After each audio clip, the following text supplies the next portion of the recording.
All right, everybody. It's about time we bring it back to Canada and talk about this country. A lot of America talk over the last little while on the Elias Macko Show. Now, ladies and gentlemen, Canada set to tighten immigration rules, accept fewer new residents, students, and temporary workers in 2026. Let's talk about the changes the Canadian government is making. I know, of course, Quebec with some immigration powers also tweaking things, to put it mildly. Patrice Brunet, immigration lawyer, is once again with us. He's in studio. Hi, Patrice. How you doing? Morning. Happy New Year. Happy New Year to you. Yeah. So listen, how would you describe the changes that the federal government, Mark Carney and the Liberal government, that they're making? It's huge. Huge. In 26, Canada is entering a new era of immigration. Focus is shifting from quantity to quality. It's going to be a major shift over what we've seen over the past few years. Can you give me numbers? Do we have numbers? I have lots of numbers. Yeah. I mean, I don't want to... Well, I just like top line numbers. We all know the last decade, right? Like the previous, let's say called the Trudeau Liberals, explosion in the numbers. Yeah. What, like the top line number of people coming to Canada, what is the difference? All right. So, post-pandemic, numbers went up to almost 500,000 new permanent residents per year. And I've said here during your show that it was too much. We're dialing it down to pre-pandemic numbers. So it's a major shift based on what we've seen over the past few years. So are you about to tell me that the new number, how we're dialing it down, it's 430,000, which I'm like, you know what I mean? Like, in 26, the target is 380,000. Oh, well, hold on. I mean, we're not making babies, Elias. Uh-huh. All right. So we still need to at least maintain the population and maybe grow it a little bit. No, but you understand that it's not like we're going from 500,000 to zero. Mm-hmm. Yes, sheer numbers, it's 120,000 less. Yes. But it's still what 1% of the population, right? No, it's a little bit less than 1% of the population because, a little bit less. Yeah. That ballpark. Well, okay. So that's for the permanent residents. All right. It's going down, but where it's really going down, it's on temporaries, the foreign workers and the students. Yes. So the temporary foreign workers are going to be capped at 230,000 in 26, and it was 367 in 25. International students going down by a third. Yeah. Oh, not by a third of what we had. Yeah. So 155,000 new students in 26, down from 437,000. Okay. So on that number, okay, like is the cut coming like, terrific, tremendous engineering students that were going to McGill? Or is it these, I'm going to use the term, may not be perfectly accurate, but these fake colleges that had cropped up all over Ontario and sometimes in Quebec where it was a scam. And we all know it was a scam. So where's the cut happening? Is it everyone or really targeting the fraudsters? We don't know. Okay. Devil's going to be in the details, Elias. We don't know.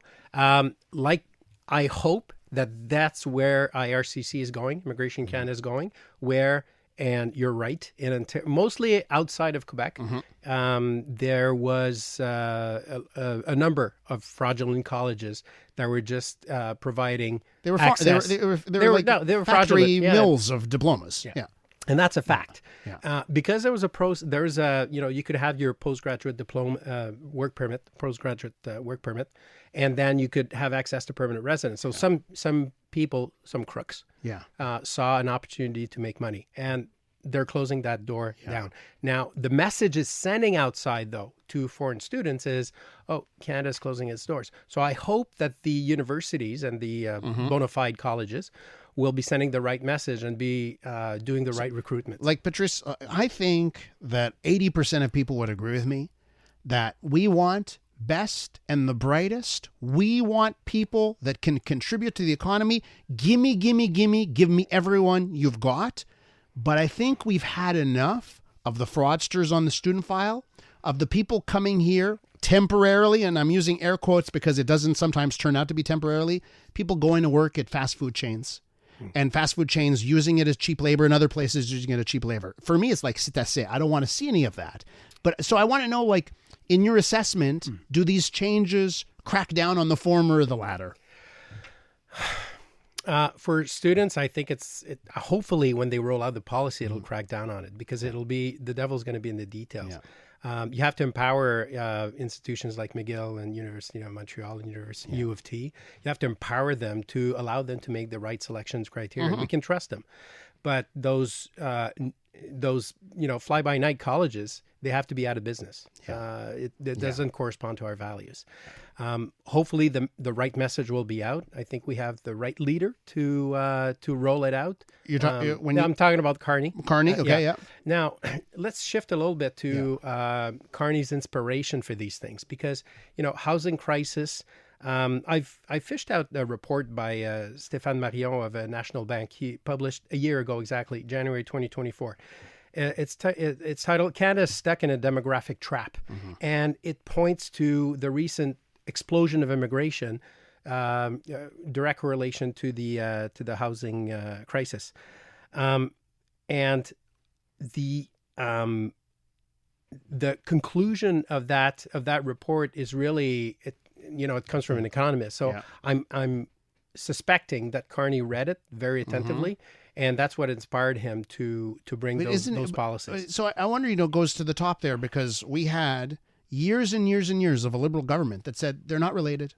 Like, immigration is not related. And they would actually call you terrible things if you tried to link immigration numbers with housing. And we had ministers in the federal government that would call you terrible things if you tried to make the connection. And now it seems like this government is making the connection. Is this like a breath of fresh air to you? Yes and no.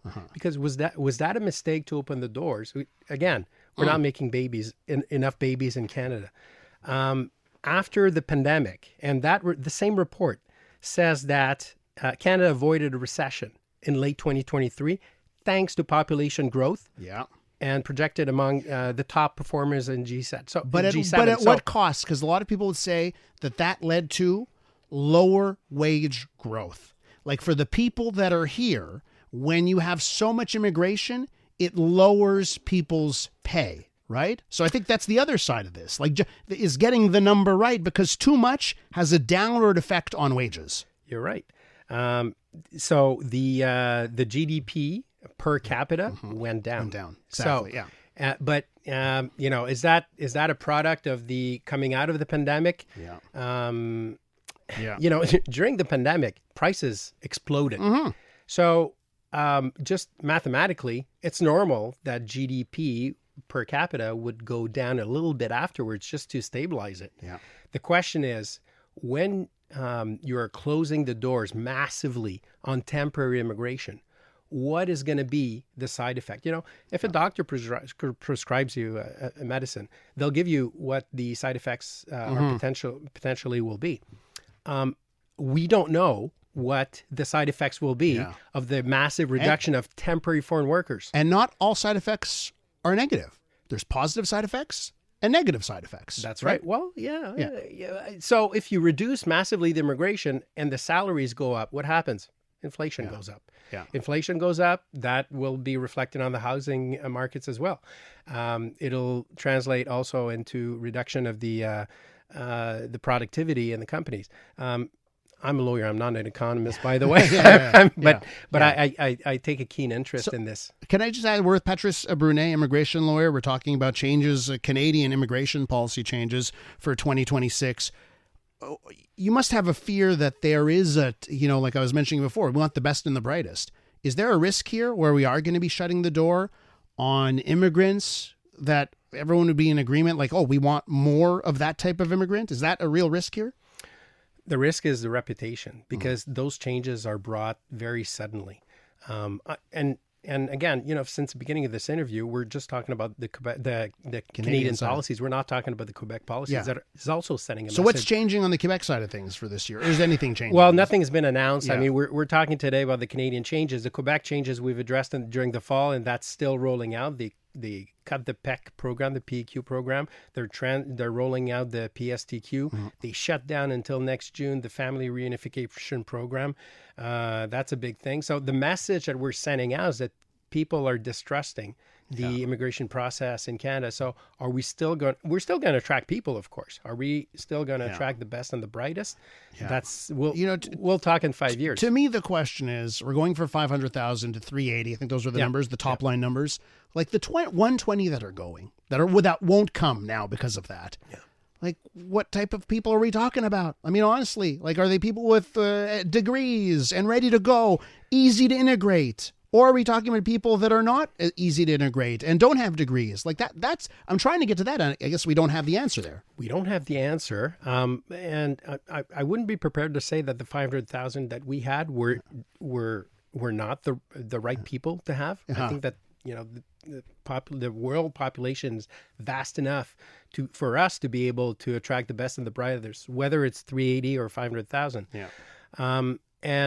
But what may resolve, though, is a backlog, because you already have those temporary foreign workers here getting into the system. Outside of Quebec, they're getting permanent residence within about 12 to 18 months. If you have drastically reduced targets and people still are eligible for permanent residence, what's going to happen? Their application will be processed in 2 or 3 years. So you keep them in temporary status during that time. Are there people working here in Quebec and in Canada right now contributing to society that may be forced out because of these changes? For sure. Yeah. For sure. We'll see how it rolls out with the Canadian Experienced Class program, for example, where they because they work with rounds of invitation. So every 2 weeks in Canada, they proceed with rounds of invitation. So maybe the score will go up. So people will have their work permit expire. Maybe the employer will not renew the work permit. They'll have to go home after a few years and maybe having kids here. Before I let you go, is there anything that we didn't bring up that we wanted to mention that was important for today? So just on one parting note, economists, they're great. But they always look at the past, and they need to start acting like doctors. They need to provide advice also on what the secondary effects are, not just the immediate effects. And I'll say economists sometimes are not looking at the full picture when you talk about integration and some of the other societal issues that come from immigration. They're great at looking at numbers in GDP per capita, perhaps, but not great at some other things. They're really bad at crystal ball reading because, if you look at their predictions a year ago for 25, a lot of them didn't materialize. Patrice, thanks for coming in. Happy New Year. Happy New Year to you, too. Patrice Brunet, immigration lawyer right there. I'm Dylan Playfair. And I'm Tyler Smith. We're putting loneliness in the penalty box by talking to some of our favorite athletes about the importance of friendship. This is Bromance. Bromance is brought to you by Charm Diamond Centers, proudly Canadian-owned and operated. Charm has been part of your love stories and bromances for over 50 years. And you can find Bromance on the iHeartRadio network or wherever you get your podcasts.